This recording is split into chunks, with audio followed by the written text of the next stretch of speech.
What's going on, people? Welcome to another episode of the Off the Ball podcast with me, your host, Chris LeBron. And today's show is sponsored by the Off the Ball Network. And today I have a special guest with me. He's one of the most talented authors, out. And he just came out with a tremendous new book that I'm really looking forward to diving into. Well, I got Jeff Pearlman, New York Times bestselling author. Jeff, how are you, my friend? I was going to write a book called New York Knicks, The Glory Years, but I just couldn't think of any. I don't know. Oh, Jeff, you're killing me, man. We talked about this before. It's tough, man. Like I said, I grew up. Everything was good, right? Everything was good. Grew up in the 90s. I'm born in 89. Everything, the whole 90s made the playoffs, had some good runs, and then it's What do you think about this idea for a book? I want you to be honest with me, okay? Shoot. I write a book about the 4 times Carmelo Anthony passed the ball. And we talk about those 4 moments when he passed the ball. Oh man, and like we said before the show started, I mean the Melo thing, man. I just I wish they would have waited and then see what happened. Even if he doesn't come, we still have a nice team, right? They still have. What about this one? One more book idea, science fiction. I'm pitching it to you, okay? Aliens come down, they zap James Dolan and take him away, and you never see him again. Oh man, I think he's the top villain in New York. Do you think? I think it's a landslide too. Like he's And Dolan. Trump and Dolan. The guys the Wilpons were there too. Now they sold the team, so that's one ownership group that's out. Dolan by far. Dolan, I think he's enemy number one. I mean, but he still makes money, right? It's because we suckers still go to games, but I mean. To me, the moment when he had Charles Oakley kicked out of the Garden, not the best. No, that was, and then just kicking out people for just saying like sell the team and like banning them for life. Like I think you ever curse on your podcast or no? You're allowed to go. He's just a dick. Like he's just. It's that simple, right? It's like he works hard to be a dick. Like he actually wants to be a dick. It's weird when you have this one shot in life and you can make people's lives better and happy, or you can go out of your way to make people's lives more difficult, and you just to be a greedy sack of shit. I just feel like I've dealt a lot with Jeannie Buss, the Lakers owner, a genuinely nice human being who I've heard enjoying herself. Mark Cuban seems like he just wants you to have a good time. He wants to make money, of course, but he seems like it's important to him that you have a good time. James Dolan just wants to remind you that he has a small penis and he owns a Knicks. Well, but why aren't there more owners like Jeannie Buss and Mark Cuban? Why is he like that? Like, especially in New York City, like I have to get on. I know people are going to want to hear about the book, but great topic. This is a great topic, and it always grinds my gears, and it grinds so many New York fans. Like, why is he like? But like you said, he makes so much money that doesn't matter. But why is he like this? Like, it just doesn't make sense. Like I wrote a book called Showtime about the Lakers of the Magic Johnson era, and that was when Jerry Buss bought it. And when Jerry Buss bought the Lakers, he was honestly just an engineer from Wyoming who made a lot of money. But he wasn't like James Dolan is daddy's boy. Like he inherited the money, so he doesn't even know what it is to work hard, and he doesn't know what it is to. And same with Donald Trump, a daddy's boy. Same with half of these guys are like daddy boys, and they don't know what it is to grow up working hard, and they don't know what it is to value a dollar. And when they charge someone $5 for a soda at the Garden, they're not thinking, wow, I hope they can afford it. They're thinking, maybe I should charge them $6 because they can afford $5. $6 is cheap. I think it's more than that. Yeah, of course it is. I don't even know why I said it's like 10. But like, they're just greedy. And most of the people who make that, most of the people I have encountered in my life who become owners in professional sports, so much of it is about ego, the ego rush of owning a team, the ego rush of showing your friends in the locker room, of introducing them to some player who you quote unquote own. That's like Donald Sterling, right? I remember people had said that he would go in the locker room and like oh, here's my guys. Like I remember listening to the documentary on ESPN ESPN. They did a doc on it, and he would go into the locker room and just like showcase like that they're his like trophies and like, oh, here's my beautiful player, and people are like weirded out. Like that's just weird. It's disturbing. It's plantation-esque. It has like roots that you not that many degrees removed from the sort of slavery mentality that they are. Here are my bucks. Here are my players. Yeah, it's grotesque. So every now and then you find a decent one. You're shocked because most of them are greedy sacks of shit who just want to take your money and succeed because we're both wearing hats with logos that otherwise would just be black and orange hats. But we're the suckers who paid 17 times more value because I had a little patch on it. So I'm with you, man. It's tough. Yeah, and I haven't gone to games in a while because I Why would you? There's really no point. I mean, the team hasn't been good in a long. I mean, we had the few years. 2012 was cute, right? It was a cup of coffee, and then we go back to irrelevance, and it's just I still.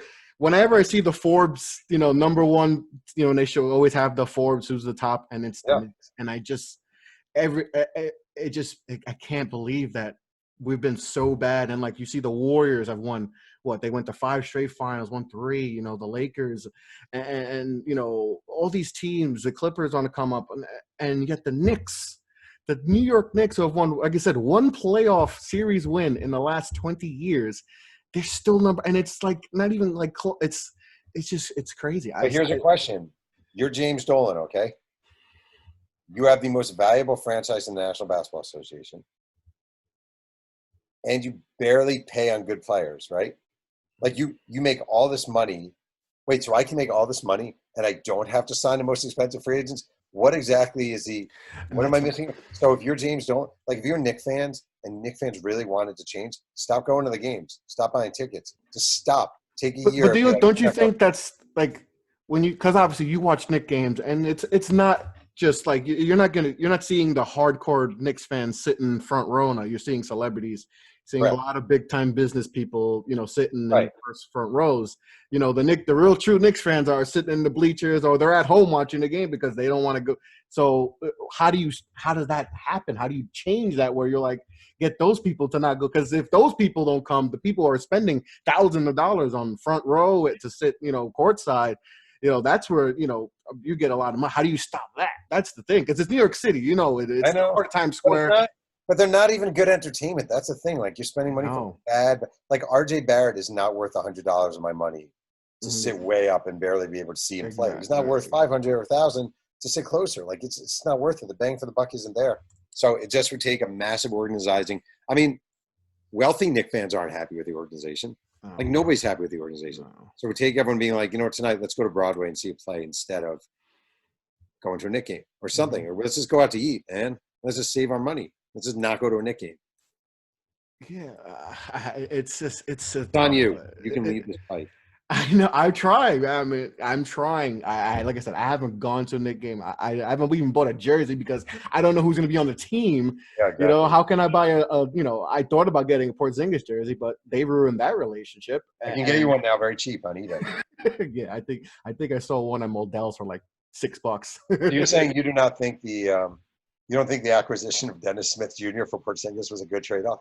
Man, it just what I hate the most, and I've talked to so many Knicks guys on the podcast, and it's just the lies. Like it's like, all right, we're gonna trade Porzingis, but it means we're gonna get 2-time big free agents. So guys, this makes sense, right? And then you're like, all right, if you're telling me we're gonna get Kevin Durant and Kawhi Leonard or Kevin Durant and Kyrie, okay, that if we have to be a 14-win basketball team for that to happen, then okay, I'm with it. And then it's not even close. It's like we get Julius Randle and power forwards. Your team traded at worst one of the top 15 players in the NBA. Healthy, yes, yeah, I agree, yeah. And Porzingis, you could say top 10. It's probably top 15, and you got shit back. That is unbelievable. That takes work. That you have a chip like that, a player that young, that good, and you get nothing back. I've never seen anything like that. How much do you blame the Phil Jackson relationship with Porzingis on that? Or do you or is that Dolan, or do you think that's more of a Dolan like? I mean, at the end of the day, Porzingis was under contract. So if he don't want to play for you, number one, he is under contract, so he actually has to play. But number two, you still can control where you send him. And to get a package of Dennis Smith, I mean, that was the worst package. I don't know if you heard, but they literally they went out and said Porzingis doesn't want to be here, and then it was within 20 minutes, it felt like he was gone, and then you hear all the they literally took the first offer and that was it. And there was other teams that said, "What? We would have gave you a better offer and stuff." Like we didn't know he was available, and they took the best. They took the first. I'm sure Mark Cuban was like, okay, I'll give you Dennis Smith Jr. and a couple, and a couple, draft picks, and I'll get Porzingis and pair him up. He's on the phone. He's on the phone with the Knicks. This is him in the Dallas office. All right, yeah. So for Porzingis, then he's like, stop laughing. Stop laughing. Porzingis, right. True, Porzingis went Dennis Smith. Oh, he's really good. Dennis Smith, he's going to be really – shut up. Yeah, he's going to be really good. It's going to be great. Okay. All right. Okay. I guess I'll do it. Look, it's ridiculous. They get – and then it's just the when – I don't know if you saw when Dolan went on the Michael Kay show. Yeah. And he said, oh, no, we're getting 2 guys. Like, he was, like, adamant, like, guys are coming here. You got 2 guys. You got Julius Randle, man. When you got Taj Gibson. You got Ty. We got Elfrid Payton and you got Elfrid Payton. Yeah. One of the best point guards in Jackson State history. Come on. We did get guys, just not the guys that we were told we were going to get. But what I don't know, like we continue to be the number one franchise, making money, and until that's why he has no motivation. That's exactly. Motivation. So what are you going to do? I don't know. Root for the Nets. I don't know if I could do that. Unfortunately, I'm in too deep with the Knicks. I know. Well, the only team I really care about now, rooting wise, are the Jets, and I've been a Jet fan for 40 years. Oh, you're a Jet fan. I'm so sorry. I'm a Giant fan, so it does not do too much. So it's like, I know how you feel. Like people will be like, just be a Giant fan. I'm like, it doesn't work that way. You can't just be a Giant fan. It's so hard to I know so many people who have switched. But they're not true hardcore basketball fans. They're like, oh, because they lived in Brooklyn. I'm a Brooklyn. And I was born in Brooklyn, and people like when they moved, they're like, oh, you're gonna be a Brooklyn fan. And I was like, no, I just can't do that. That doesn't mean I was a fan. Like I'm not gonna pull a Max Kellerman and stop being a Knicks fan. And go root for Lakers. The saddest thing ever in my life that led to this is when I was I think I was 6 and my brother was 8.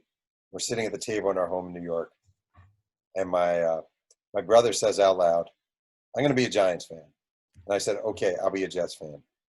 My brother, since that day, has not watched one football game. He wouldn't know who Lawrence Taylor is or Eli Manning or certainly not Dan. The only reason I'm a Jet fan, I'm a Jet fan is because my brother, David Pearlman, at age 8, who hasn't watched a football game since 30 years, a Giant fan. I could have been a Giant fan. I could have had Super Bowls. I could have had Phil Simms and Eli Manning. Or Super Bowl. At least the Giants got some Super Bowls and 4 Super Bowls. I got Sam Darnold and Adam Gase. I mean, this is so. Yeah. You think who's in worse shape, the Giants or the Jets? The Jets, because they're the Jets. It doesn't even matter. They're both in horrible shape. Obviously, it's a miserable year. But I feel like the Giants have a little more to work with than the Jets. The Jets are just a disaster. All right, before we get on to I'm moving to my charger. That's why I'm walking. Yeah. Do you think, let's say the Jets get the number 1 pick, do you think, obviously you got Trevor Lawrence and Justin Fields out there. Do you think they pull the plug on Sam and take a quarterback? Or, because I'm assuming Gase would be fired and they'll figure they want their own guys. And I don't know if they'll keep Joe Douglas around. But I don't think you can trade Darnold. I don't. I understand the temptation, right? They have nothing around him. Like they have – it's not like they have a little. They have nothing. I've never seen – this team will probably go 0-16. Maybe they'll win 1 game. They're so bad. I get it. Like he has no protection. Le'Veon Bell's out. He has no wide receivers to speak of. He's not a miracle worker. He's a third-year quarterback. He's 23 years old. His best receiver is Braxton Berrios, who was on the Patriots practice squad. It's insane. Chris Hogan is on the Jets. It is insane how bad they are. So it'd be weird. Unless you really, truly, truly believe or convinced that Trevor Lawrence is going to carry you to the next level, I don't think you can. I find the best receiver, best whatever, you got to build. Yeah, and I've been going back and forth with the Giants same way too, because they might be in the same boat. They might have the number 1 pick too, because it's not looking. I mean, it's not that they look competitive the first 2 weeks, and then you play a 49ers team who just they're down to their backup quarterback, their third string running back, their backup, their third string. Kittle's out, and then Jordan Reed gets hurt. They're up down to the third string tight end. He's making plays. The offensive line's in shambles. They lost their 2 best defensive players. Their line, and the Giants just get absolutely dismantled. It's not a good year to be a New York, but New York football I fan. just have the Yankees. I just hope the Yankees could do something. Yeah, so that's good. You got the Yankees. They didn't start well too. The Yankees are struggling. Almost didn't make the playoffs, but they definitely are.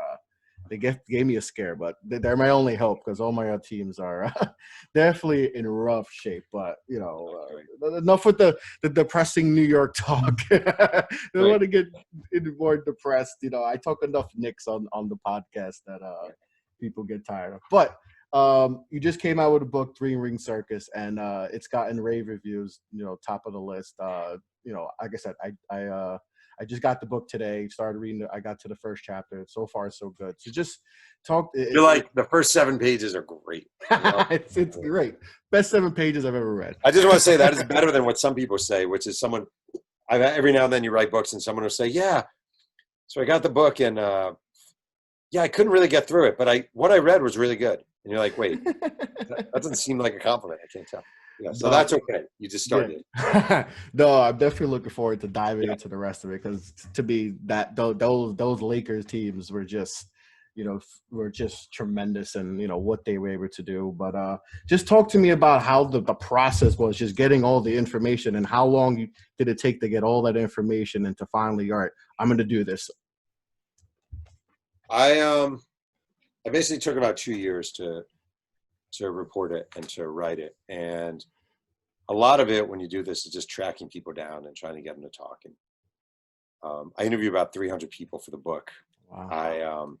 I got Shaq in Atlanta, sat down with Phil Jackson in Montana, did not get Kobe, sadly, and then he died. Mm-hmm.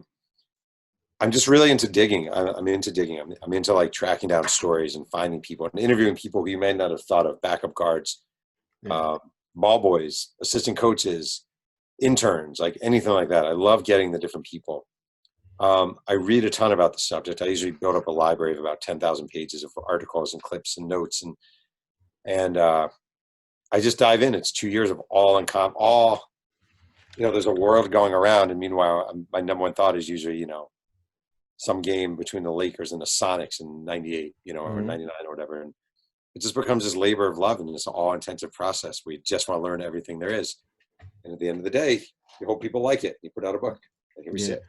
Was this always something you wanted to do, especially about this team in particular, this Laker team? Was it, or just like it just came up like, all right, I think I want to do this? I'm like you. I'm a New York guy. And I've written 9 books, and my first book was about the '86 Mets, which is a team I loved growing up. And wild team, wild team, very wild, and but great and really fun. And then I was covering baseball, and I did a book about Barry Bonds, who at the time was a star. I did Clemens, I did the '90s Cowboys, and I really like digging into sports history and digging into sort of recent nostalgia. I was never a Laker fan, but I will say one thing: like when I was a kid, growing up in New York, there was something truly like magical about the idea of LA. Palm trees, Laker girls, the sun shining off of football helmets, the Dodger uniforms. Like there's something about it all that was always really magical for me. And I moved out here to Southern California about 6 years ago, in a way chasing that. And I think working on the book, a lot of it is chasing that and going back in time and finding this magical time in this really cool place, LA, the 90s, the early 2000s. So it wasn't always a dream, but it was a topic that made sense for me. Okay. And I wanted to ask you one thing about, reading the beginning of the book, obviously Magic Johnson comes back. Do you think if Magic had stayed, because there was thoughts about him possibly staying for the next year, and obviously they get Kobe, they get Shaq, do you think that changes the whole process of, trading up to get Kobe and getting Shaq if Magic stays?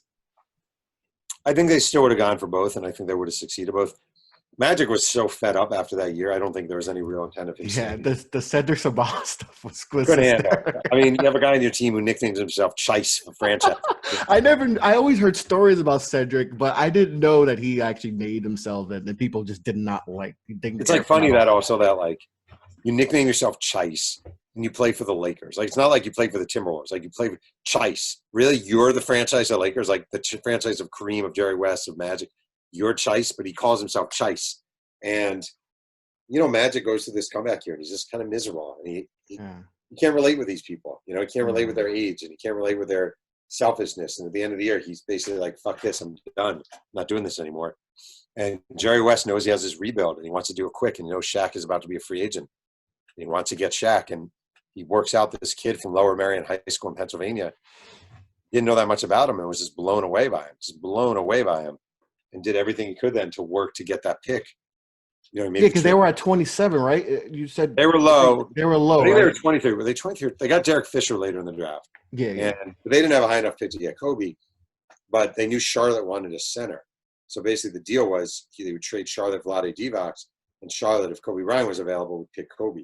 So the Nets were going to take Kobe Bryant. The Nets whiffed on it big time. Their coach at the time was John Calipari, the Nets coach. Oh, yeah. And he was his first year as a head coach in the Nets. It was his first draft. They loved Kobe Bryant. They worked him out 5 times. They thought he was great. But at the time, not many high schoolers. Kevin Garnett was the only guy. Yeah, he was the year before, right? Right. And then you have to go way back for Moses Malone for another guy to go straight. I think there were only like 5 guys at the time, right? Very rare. Yeah, it wasn't. And it was never a guard. It was always a big man. Kobe was a guard, obviously. So the Nets they were prepared with the number 8 pick to take Kobe Bryant. And the day before the draft, Kobe called the Nets and said, I really don't want to play on East Coast. I want to go West. And then Kobe's agent called the Nets and said, yeah, if you draft Kobe, he's probably going to go play in Italy for a year and come back in the draft.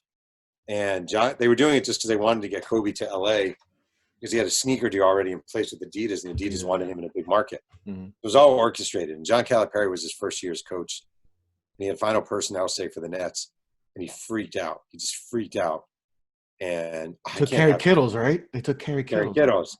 And when I interviewed Kittles for the book, and even Kittles was like, yeah, I would have taken Kobe. You know, Kobe was better than me. Yeah, but I mean, he was this close to the New Jersey Nets having Kobe Bryant, and who the hell knows what happens from there, you know? Yeah, I mean, this is crazy how there's so many stories like that where like a team just gets scared or they just have late, you know, and they just change, and that could literally change all. Like, imagine Kobe in New Jersey right now. Who knows if, you know? I'm sure he's probably, you know, still a great player, but who knows if he's a champion because they didn't have the infrastructure that, you know, that LA, you know, they didn't have the vision that Jerry West had. Jerry West had the vision of having, you know, Kobe and Shaq, and obviously, you know, they won so many championships. I don't know if New Jersey would have had that same vision, you know. I'll tell you all this is how my brain works, and it's crazy. If I were probably on Jim Rome or Coward, I might not say this, but I'll say it to you here. If you think about how life works and how crazy it is, right? I mean, just how, you know, like there's a tiny little move changes everything, right? Like a tiny little thing changes everything. Maybe I don't do this podcast today and I take a drive instead and I meet Madonna or I get in a car accident or a million different things, right? Yeah, that's just great, yeah. If Kobe is drafted by the Nets, he definitely doesn't meet Vanessa because he meets Vanessa, his wife, because he's doing a video in LA, she's in a hip hop video. Mm-hmm. Never meets his wife, never has kids with Vanessa.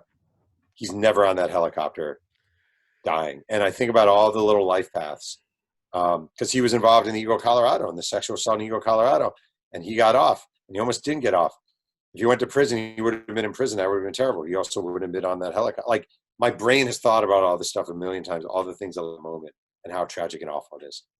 Yeah, I mean, I had I don't know if you know this author, but Roland Lazenby I had on the show. Well. I had him maybe a few months ago, and obviously he's wrote a book about Michael Jordan and Kobe. And he wrote the Kobe book, which is great. Yeah. And we were talking about, you know, he had mentioned, you know, there was a coach. I can't think of the coach's name off the top of my head, but they had coached Kobe and Jordan, and he had mentioned, and he's going to the story, and then he's mentioning that you know, the coach wanted to go meet up with Kobe, and they went to LA, and then that they would go on that helicopter. But the way Roland said it, it was like that damn helicopter. And I've never felt chills, you know, doing podcast. Like I've felt chills when he said that. I felt it, and I had so many people hit me up like, "Yo, I felt that." Like he just said, and they went on that damn helicopter because obviously Kobe would frequently go on the helicopter, and it's just.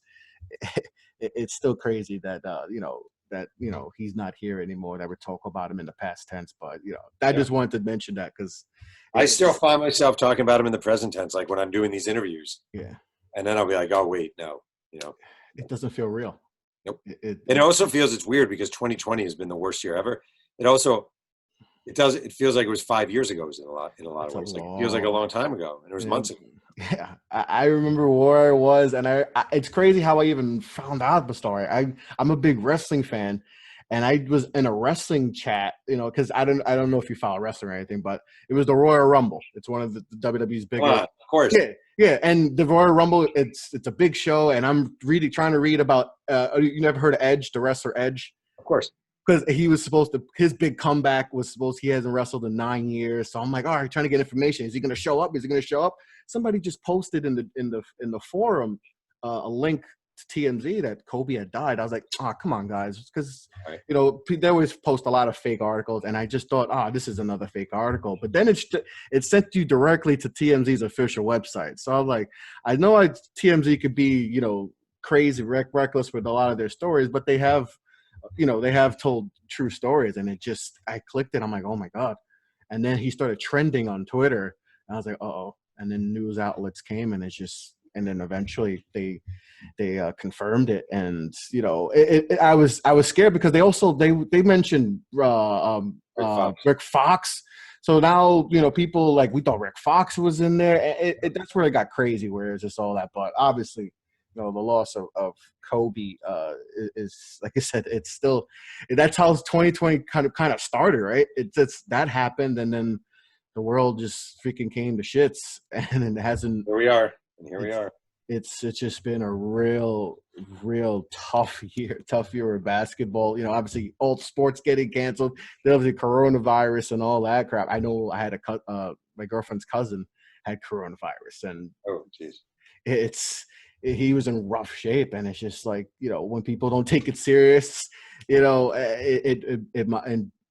just messes with me. I'm like, come on, guys, we got to take this serious. If we want all these things to come back to normalcy, I don't know what's normal going to be the new normal anymore. But if we got to just abide to the rules and regulations. Especially in New York City, you're in New York. You saw how New York City was. It was like a war zone. It felt like. It was bad here. Like you couldn't go outside, but it's 2020 has definitely not been a fun year. But I am hoping, and I will not presume to know your political leanings, but I am personally hoping November begins a turnaround and we can move past. I hope so. This freaking nightmare of a shitstorm and just. Yeah, it hasn't helped. The leadership has definitely not helped at all.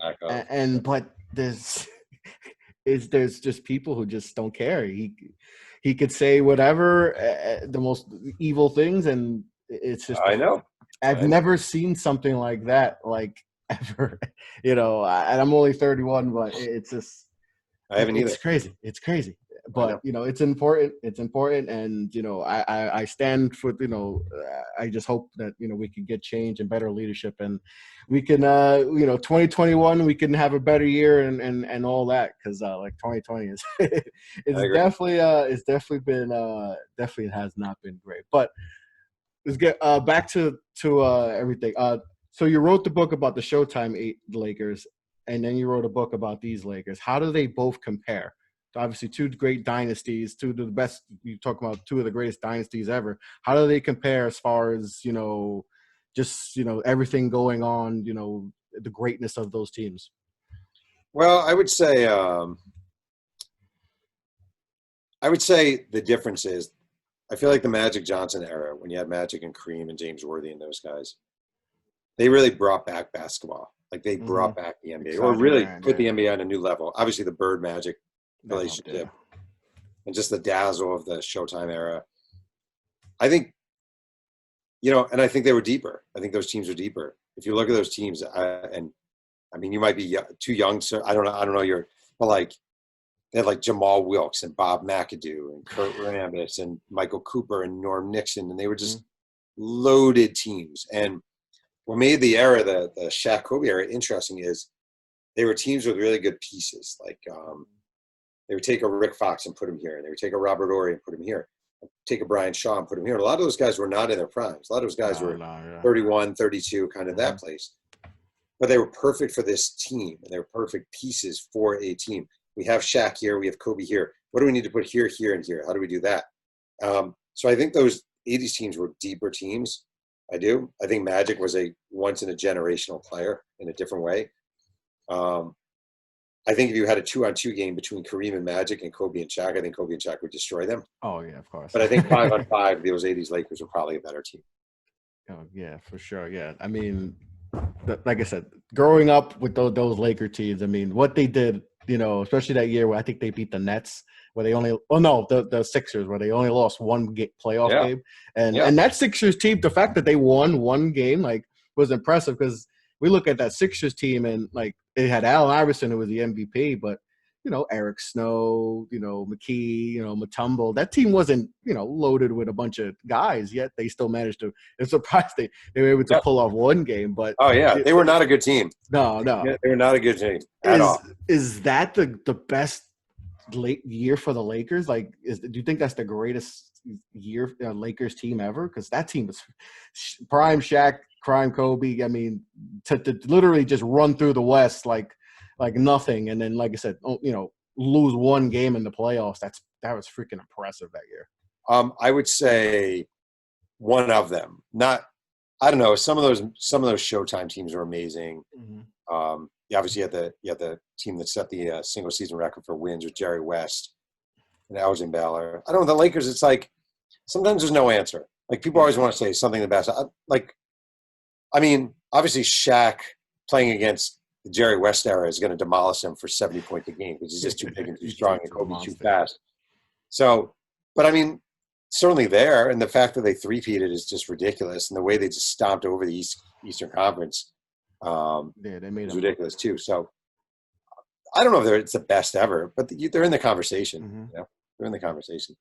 How did the addition of Phil Jackson just change everything for that team? Because obviously, they weren't having success, and then Phil Jackson comes in. What he did in Chicago, and that's why they call him the Zen Master and all that. What was his effect, once he got to the LA?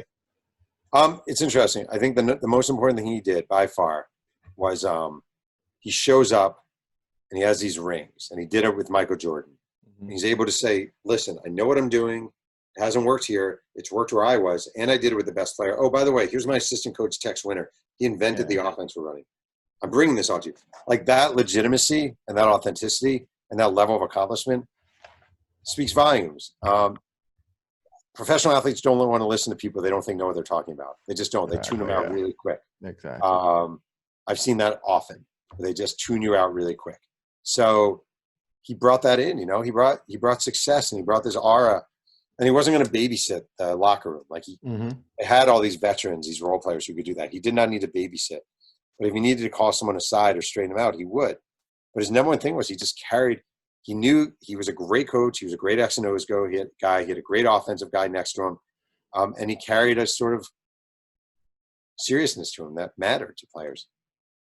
Yeah, because I mean, you saw what he did in Chicago. So I mean, it's just crazy how he's just able to just, like I said, LA wasn't having success. The Bulls weren't having success, and he comes in and just changes everything. And I know people always with Phil Jackson, he people like, oh well, he had Kobe and Shaq, and he had Jordan and Pippen. Anyone could win championships. I don't believe that at all. I do believe, he is he's arguably the greatest coach of all time. And I don't just think any coach can just go in and coach Michael Jordan and coach Kobe Bryant, Shaq, and Pippen, all these guys, and just, hey, I'm going to win a championship no matter what. I truly believe, his philosophies and all that, really also helped out big time. I mean, if you think about it, this season, Doc Rivers had Kawhi Leonard. He had Paul George. He had a great roster. Yeah. He didn't win. He got fired. Dallas. I mean, Dallas had two of the, again, we had Porzingis. Yeah, I mean, I'm just saying, there are a lot of teams with a lot of talent. Mm-hmm. And there's never been a championship team that won without talent. When Steve Kerr was winning all those titles, well, they had talent. When the Knicks were winning way back in the 70s, they had talent. But you don't win without talent. So the criticism that, he had so much talent. Well, yeah. You should have. Why he won championships? He had talent, but he was able to direct in the right direction. So, show me the NBA championship team that wins without talent, and I'll show you the first. It's crazy. Like people say that, like, oh, Kerr had all these guys. Like, yeah, well, how is he going to win a championship? How is he going to win? How is Popovich not going to win without Duncan, Ginobili, and all these guys? It's like people are always like one thing, so we talked about how bad the Knicks are, and people will be like the Knicks recycle coaches like nobody's business. There's always a new coach. Here's a big secret for Knicks fans and Knicks executives. The reason they don't win is because their players aren't good enough. It has nothing to do with the coaches. But that's it, right? With Thibodeau, right? Like, obviously, he comes in, he's done some good things, with Chicago and then, got Minnesota back to the playoffs. But, how he's going to be, perceived is how they build the roster, right? Who cares how good a coach he was? It's all going to come down to the roster. I mean, Fizdale, he got a bad rap. Without talent. If Fizdale had talent and to work better talent, he probably has more success. And, not a lame duck coach who gets fired after a year and a half, right? It's all about the talent you have. If you have talent, then you could get judged better. You can evaluate the coach better. If he has talent, like Doc Rivers had with all those guys where they're supposed to be a championship team and he gets, blows a 3-1 lead in the second round, then you could be like, all right, well, we don't know how good of a coach he really is. But if you have no talent, like the Knicks, right. Like unfortunately we keep going back to the Knicks, but the Knicks haven't had talent in a while. It's hard to be, that's why you keep seeing new coaches because, I think you need to evaluate. You can evaluate coaches if they don't win with talent. Exactly. You can't evaluate coaches if they don't win without talent. And if a coach does win with talent, he's doing exactly what he's supposed to do. Exactly. So how can you criticize a guy for doing exactly? But I never understood why people they get on like I said with Phil Jackson, he had all these guys and Steve Kerr and Popovich, but he doesn't make any sense. It doesn't make sense. Are they not supposed to have guys? Yeah. Should he trade Tim Duncan? Should Popovich have traded Tim Duncan? So if he traded Tim Duncan and lost for 50 games a year and get fired and he wasn't. It's like, come on, you have to win. You need good players. It's that simple.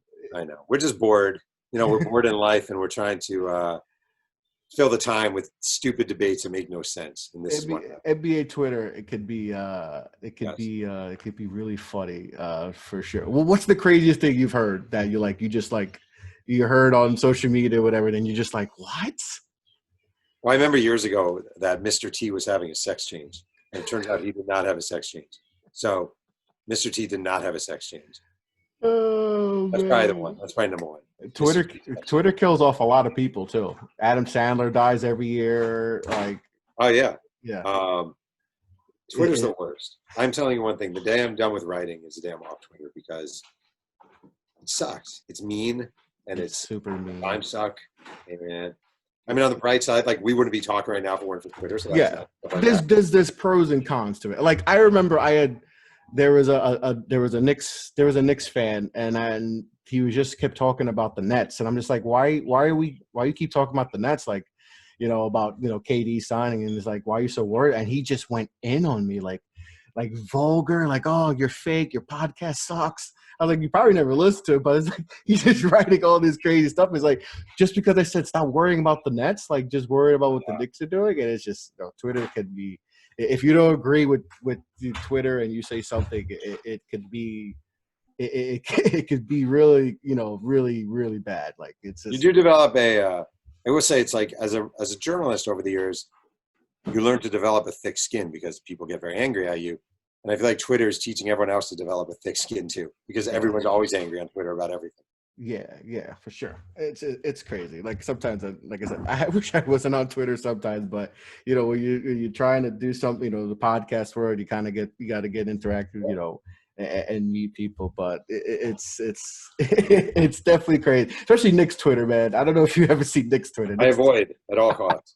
Knicks every day it's a new draft pick they want. It's a new player they want. New coach. They don't know if they want this coach, this philosophy. Dennis Smith Jr. is going to be back. Kevin Knox.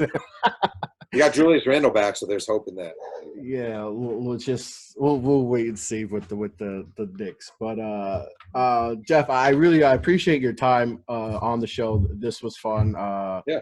This was refreshing because I've been talking about this book now nonstop, and be able to dog on the Knicks a little bit is actually kind of fun. I'm glad. I'm glad I could give you that, and to talk about it and make fun of the Knicks. Hopefully they could be, I don't know. I don't have not even optimism. It's just I don't know if this is going to get fixed because in 2 years we'll be talking about a new head coach and a new GM and right back at square one. We've been told this like, oh, but this bag of goods, like, oh, everything's back. Everything's gonna go forward, and then we're sitting back and it's a new coach and a new regime. And I'm going to do something for you right now as a Knicks fan. I'm going to do you a favor, okay? For real, this is my final act for you of kindness. I have a coin right here, okay? Okay. Okay, we're going to flip this coin. Here it is. It's a quarter. If it lands on heads, climate change wipes out New York before the Knicks make the playoffs. If it lands on tails, the Knicks beat it. Let's see. Yeah, no, climate change is over. You're never making the playoffs again. Sorry, man. I wouldn't be surprised. Because I know it's bad. It's rough being a Knicks fan, and sometimes I wish I had someone on my podcast the last show I did, and he's a basketball fan. He played international ball and all that. He's like, he's not even a fan of a team. He just likes I'm like, oh, I wish I could just watch basketball and not have to worry about what my team's gonna do in the all nice way to be.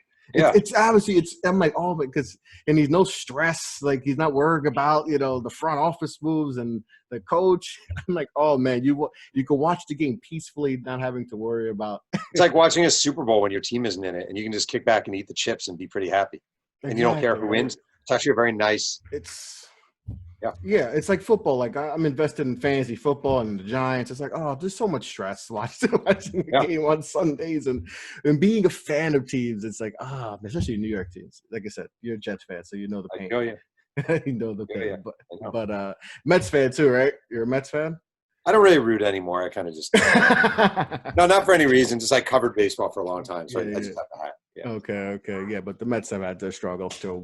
But like I said, Jeff, I appreciate you coming on the show. This was fun to dive into some of the book and trash my Knicks. That's that's definitely fun. But where could people find if you have a website or social media or where they could get the books? So you have numerous books. I think you have 9 books. You have a lot more books that you have. So where can people find all that? You go to jeffpearlman.com, and then you can follow me on Twitter at Jeff Pearlman. The books are available everywhere. So, okay, cool. Yeah, like I appreciate the time so much. Thank you. Yes, Jeff. Thank you for coming on. Really appreciate this. Definitely will pull down all the links below in the description. But like I said, thanks so much for coming on, and be safe. Be safe with everything going on. I really think you should go to eBay and get that. Pay $1.14 for that Porzingis Knicks jersey. I know you can find it. Do it. There, man.